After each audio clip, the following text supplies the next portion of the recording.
but there's something about marrying grandpa that is fucking insanity. I've seen the stepsister step porn revolution on Pornhub. I've watched all the shock value videos the internet's ever provided. I've seen Maury Povich and Jerry Springer and all of these shows about fucked up stuff. But that girl, I don't think I've ever known someone who married their own grandpa. We've seen, Alabama incest where you bang your own brother.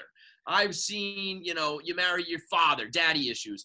But there's something about marrying grandpa that is fucking insanity. It's a step grandpa. I know, I get it.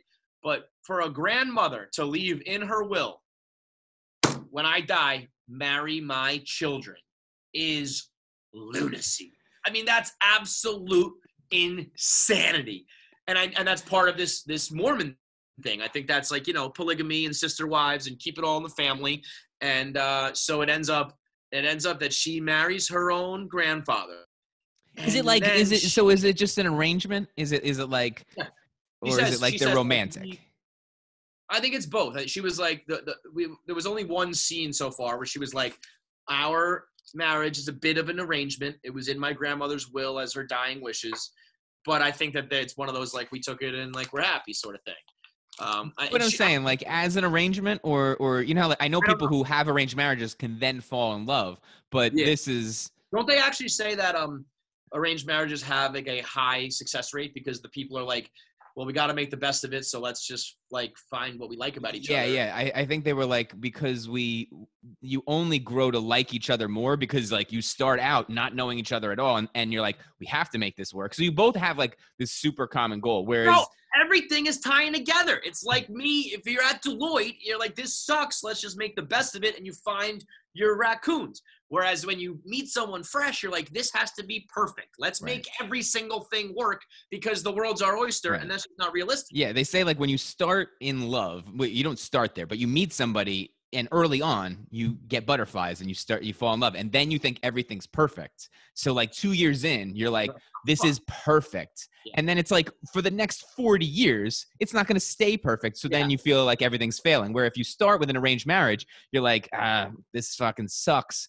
But we have to, it only gets better I'm sure they all work, but it only gets better for most. You just pinpointed why relationships often don't work, because the honeymoon phase is unequivocally everyone's favorite time in a relationship. Mm-hmm. And it's the first part.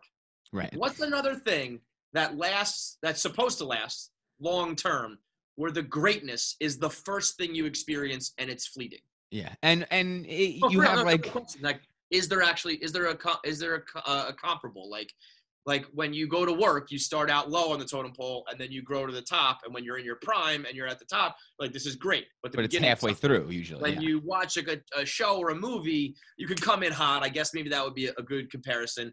But you got to make sure that like you deliver on the twist or like the goods. But everything else that's awesome in the very beginning is designed to be like, you only do this for a little bit, except for love and relationship, where we say you have to make it work forever. Starter houses, like your first house is going to suck. You're going to like the one that your third or fourth house when you grow and make more money. And I guess that's you have to look at it as not just marriage, but dating. Your starter house in the beginning is all like your first people you date.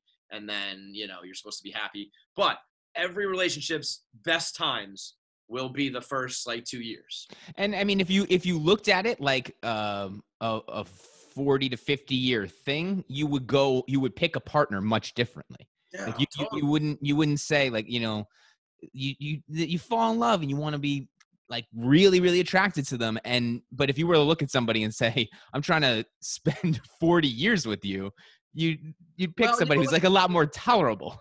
I remember thinking like, this is going to be a good, like, a great mother and like a business partner as we get older and invest in things, and we need to provide. But I think that hurt like was everything else in place where, years 30 to 40 might have worked, but we weren't like set for years 0 to 10. So like it's all got to be chosen very, and that's where the Mormon thing in this Salt Lake City shit has to come into effect, where they're like, it's not I don't know, but I would imagine they're like, it's not about lust or butterflies, it's about like growing the congregation for the Lord or some shit, right? So they're probably thinking with way different terminology, way different terms of the like relationship. But then that same girl told this girl was telling her a story about how her grandmother got both her legs chopped off, and she said, "You smell like a hospital. Get away from me." I mean, that is cold-blooded. So you will catch me. If that was episode 1, unless it's like a relationship where we just blew our load at the beginning with all the happy stuff in the honeymoon phase of the Real Housewives of Salt Lake City. If that's episode 1, I can't imagine what's in store as these hoes get crazier and crazier. Marrying a grandpa and telling someone they smell like a hospital. She did a little confessional. She goes, What do you want me to do? Your grandmother doesn't have legs. She got them chopped off. What can I do about that? She should have had a better diet. I don't know. Don't get your legs cut off. Was said on the show, episode 1. I mean, how could you not get down with that?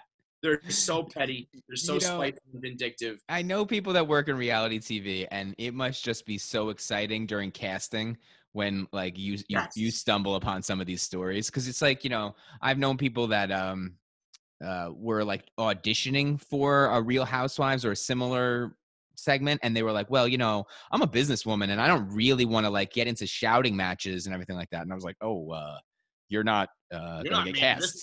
You're not gonna be on the show, because that's the role. Fuck did that girl Claire get on The Bachelorette? Like, she ended up marrying that dude after like knowing him for 3 weeks, which I guess that is, you do have to have that mentality, I guess. But her being like, I'm not here for the cameras, I'm not here for all the men, I just want the one guy. I mean, like, somewhere behind the scenes is a producer being like, what are you talking about? Yeah, why the fuck? No. That's why you're here. Yeah. Like, yeah. I don't get that. And then she ends up picking the one guy who like, I don't know, Dale? You threw the whole fucking process away for a guy named Dale? I mean, I don't know about that. I mean, the process is absurd. I don't think I'd want to go through the process other than like to be a TV star. I don't like this. That's not an efficient way to find love. It's probably like you're in a room with a bunch of people at a bar, and like the one person that's talking to you, you're like, I kind of like you. This seems good. Let's get out of here. I definitely am like a relationship person who's like, I like that. You like me. You're good. Let's pursue this for a little while. But kind of what we just said is like, isn't The Bachelor just taking the honeymoon butterflies and multiplying them by 30? The thing I never got about The Bachelor is if I was dating 15 girls at the same time, I would feel awkward with every single one of them. Yes. Like like in the real world, that girl can't look me at the eye and be like, you just did this exact date 3 hours ago. This is weird. I would be worried about quote unquote getting in trouble. I'm petrified of the doghouse. I'm a rescue dog who was thrown in a fucking kennel, and I hate being in there. So I'd be like, ooh, this girl is going to be so mad that I just kissed that last girl, and I'm going to get in trouble. But if I could get past that and recognize that these hoes don't care, I think in essence, you're taking the honeymoon phase and you're just jacking it up. No, I'm sure I would enjoy 15 beautiful women all like fawning over me. Yeah, like there's no way to not enjoy that. It's just not real. I think the way that I am programmed, I don't think I could enjoy that at first. Like I would have to throw out everything that I think about relationships, which I know for everybody at home probably sounds ironic. You don't get it. But like, I'm kind of a one-woman guy that I'd be like more awkward and nervous than being like, bring in another one. They all love me. I'm going to bang. I'm going to kiss. I'm going to make out with all of them. It's going to be great all day and night, every single day. It's like Groundhog Day in a good way.